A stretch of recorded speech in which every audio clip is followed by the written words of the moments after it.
All right, new construction. What's the deal with new construction? What's the process look like? What do you expect? What kind of deals can you get, et cetera, et cetera.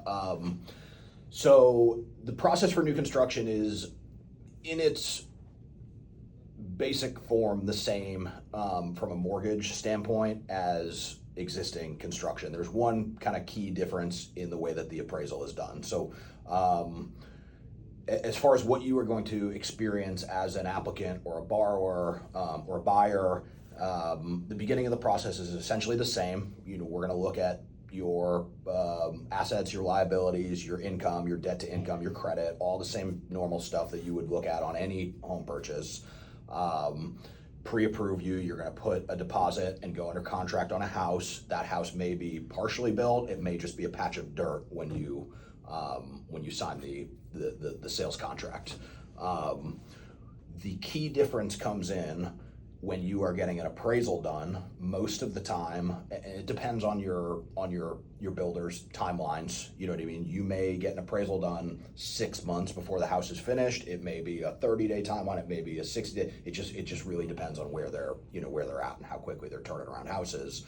But oftentimes, what will happen is part of what the builder submits to your appraiser, rather than appraiser coming in and just seeing a finished house and doing an appraisal on a house that's already built, they are going to get a set of blueprints and plans, and they're going to appraise the house based on those blueprints and plans, when there may still be nothing. The appraisal might be done when it's literally just a patch of dirt, or maybe it's just a slab of the foundation, or maybe the framing is up. The appraisal can be done at any stage during the construction process, based on the blueprints and the plans, the square footage, the amenities, everything, and they are going to look based on the house that's not built yet. They're going to look at comparable homes that are built and have sold, and do the appraisal process basically the same way that they would do an appraisal on a house that is already built, just based on the plans.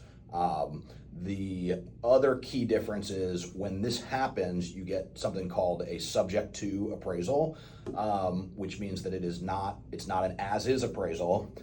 It means that the appraised value is subject to completion of the home and certificate of occupancy being issued. So what this means for you as a customer is that you are going to need to pay an appraiser an additional fee of, generally, depending on the market, anywhere from $150 to $250 to come back and re-inspect this house to make sure that everything was done according to the plans. The square footage is the same. It's called a completion report, or in industry terms, a 1004D is the name of the form that is filled out as a final inspection, basically.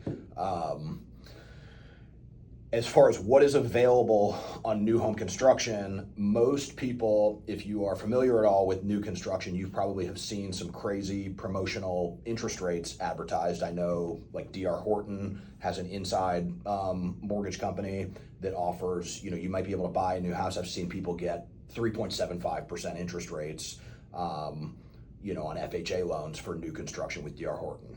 And the reason that is because they basically treat these promotional interest rates, it's something called, and I don't want to get overly technical, but it's something called a forward commitment, which is essentially when a builder or a developer comes to a mortgage company similar to mine. They can do it with any mortgage company. They can own the mortgage company. They can do it with with an outside company as well too.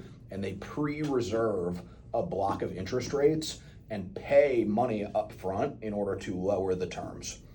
When they do it this way, that money that they pay up front to lower the terms is not subject to interested party contribution limits. So, for example, if you're just buying a regular house from an individual person, the maximum in any scenario that they can contribute towards lowering your closing costs or paying for interest rate buy downs or anything like that is 6%.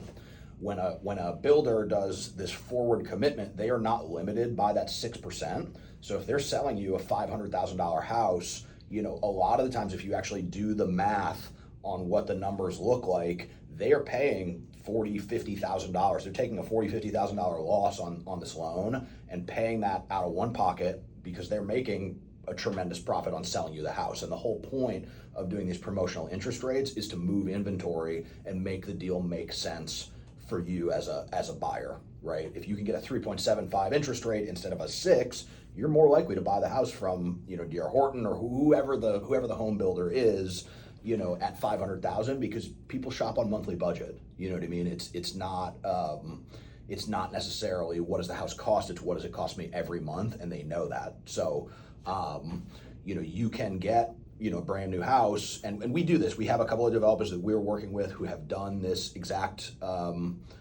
same type of program where they're offering promotional interest rates for anybody that meets a certain set of criteria to buy a new construction house from them.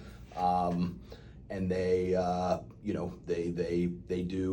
a deal set up where, as long as it's disclosed, they can pay for a good significant portion of your closing costs and pay to lower your interest rate down to high, very below market levels. So that's the technical kind of back end stuff that's going on there. That's the reason why, if you're looking at any of these new construction homes and you see promotional interest rate of 3.99 or 2.99 or 4.99, whatever it is, that actually is not too good to be true. Keep in mind they're making a substantial profit on selling you the house. So it makes sense if you're making $200,000 on the home sale, but you're losing $50,000 on mortgage promotional costs. Basically, you're still making $150,000. So they treat it like a loss leader. It's real. It's not too good to be true. It's offered by most of the major builders. Will have some sort of promotional program going on through a preferred lender.